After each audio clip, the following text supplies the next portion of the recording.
সন্মিলিত কাৰ্যক্ৰম জিলা ছাত্ৰ পৰিষদ চমুকৈ উচুকা তৰ্কৰ পৰা আজি উচুকা কাৰ্যালয়ৰ আগত 1 ঘণ্টীয়া ধৰ্মঘট কাৰ্যসূচী লোৱা হৈছে।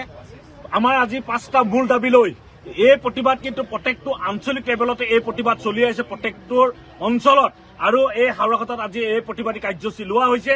আজি 5টা মূল দাবী হাওৰাঘাটৰ প্ৰত্যেকটো আমি লক্ষ্য কৰিব পাইছো যে খিলঞ্জীয়াৰ ভাষিক মানুহৰ পৰা বহিৰাগতৰ পৰা অহা ব্যক্তিসকলে যোনটো মাটি কিনা বেচা কৰি যোনটো খিলঞ্জীয়াৰ মানুহৰ যোনটো আজি ভূমি নীতি হ'ব লগা হৈ আছে এইটো আটাইতকৈ দুৰ্ভাগ্যজনক কথা। সেয়েহে আমি উচুকা কেন্দ্ৰীয় কমিটিৰ পৰা আমি প্ৰত্যেকটো অথৰিটিক মেমোৰাম দি আছো যাতে ইমিডিয়েটলি এইবিলাক বন্ধ কৰিব লাগে আৰু যোনসকল মাটি পটাক লৈছিলে এইবিলাক অতি সোনকালে বাতিল কৰিব লাগে বুলি আমি দাবী উত্থাপন কৰি আছো। আৰু লগতে আমি ক'ব বিচাৰো যে 2016 চনত আমি হাওৰাঘাট যোনটো মহকুমা ডিপুটি চিভিল এছডি অফিচ আমি পাইছিলো, কিন্তু এতিয়ালৈকে কোনো ফাংচনিং ব্যৱস্থা হোৱা নাই। বিভিন্ন ধৰণত এই শাসকীয় বিজেপি চৰকাৰেও যোৱাবাৰ জানুৱাৰীত কৈছিলে যোনসকল মহকুমা আছে এইবিলাক উপজিলা হিচাপে গঠন কৰা হ'ব, কিন্তু এতিয়ালৈকে কোনো উপজিলা হিচাপে কোনো কাৰ্যকৰী হাওৰাঘাট হোৱা নাই। এইটো আটাইতকৈ দুৰ্ভাগ্যজনক কথা।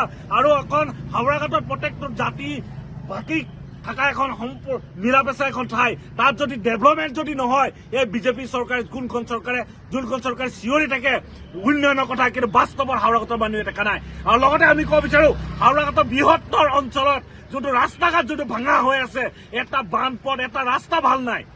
কোনো ধৰণৰ কোনো স্কুলৰ ল'ৰা ছোৱালী যদি আমি প্ৰত্যেকটো শিক্ষা অনুষ্ঠানত যদি যাবলৈ যাওঁ প্ৰত্যেকটো শিক্ষা অনুষ্ঠানৰ ওচৰত আমি লক্ষ্য কৰিব পালে এইটো পুখুৰী নে গাঁত নে একো ধৰিবই নোৱাৰে, ইমান বিয়াগুম গাঁত হৈ আছে। বিভিন্ন ধৰণৰ স্কুলৰ শিক্ষাৰ্থীসকলে লুটি খাই পৰা আমি লক্ষ্য পাইছো। বিভিন্ন সময়ত এই উত্থাপন বিভিন্ন হাওৰাঘাটৰ সচেতন ব্যক্তিসকলে উত্থাপন কৰি আছে। উচুকাৰ পৰাও আমি দাবী উত্থাপন কৰিছো, কিন্তু ইয়াৰ ওপৰত কোনো গুৰুত্ব সকল লোৱা নাই এই শাসকীয় বিজেপি চৰকাৰে। আৰু লগতে আমি ক'ব বিচাৰো বৃহত্তৰ হাওৰাঘাটৰ স্কুলৰ যোনটো হাইস্কুল বা হাই ছেকেণ্ডেৰী লেভেলত আজি প্ৰত্যেকটো স্কুলত আজি শিক্ষা নাইকিয়া হৈ আছে।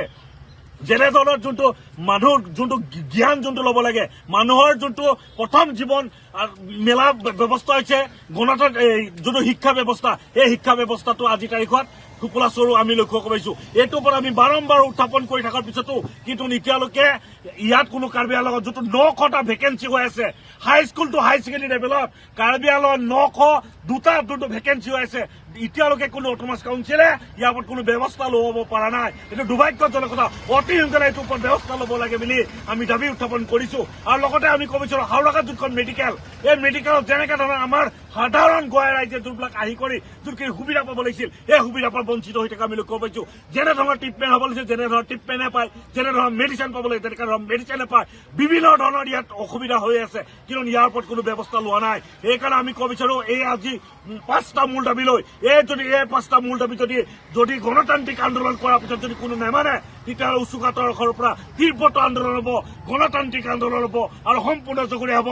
শাসকীয় বিজেপি চৰকাৰ ডক্টৰ হিমন্ত বিশ্ব শৰ্মা, অট'নমাছ কাউন্সিলৰ যোনজন প্ৰভাৱশালী ডক্টৰ CM ডাঙৰীয়া তুলিৰাম লোহান ডাঙৰীয়া সম্পূৰ্ণ জগৰীয়া হ'ব আপোনালোকৰ যোগেদি আমি তেওঁলোকক সুকীয়াই দিব বিচাৰিছো। আৰু যদি নহয় আৰু এই প্ৰতিবাদ প্ৰত্যেকটো আঞ্চলিক লেভেলত এই প্ৰতিবাদী কাৰ্যসূচী লোৱা হ'ব।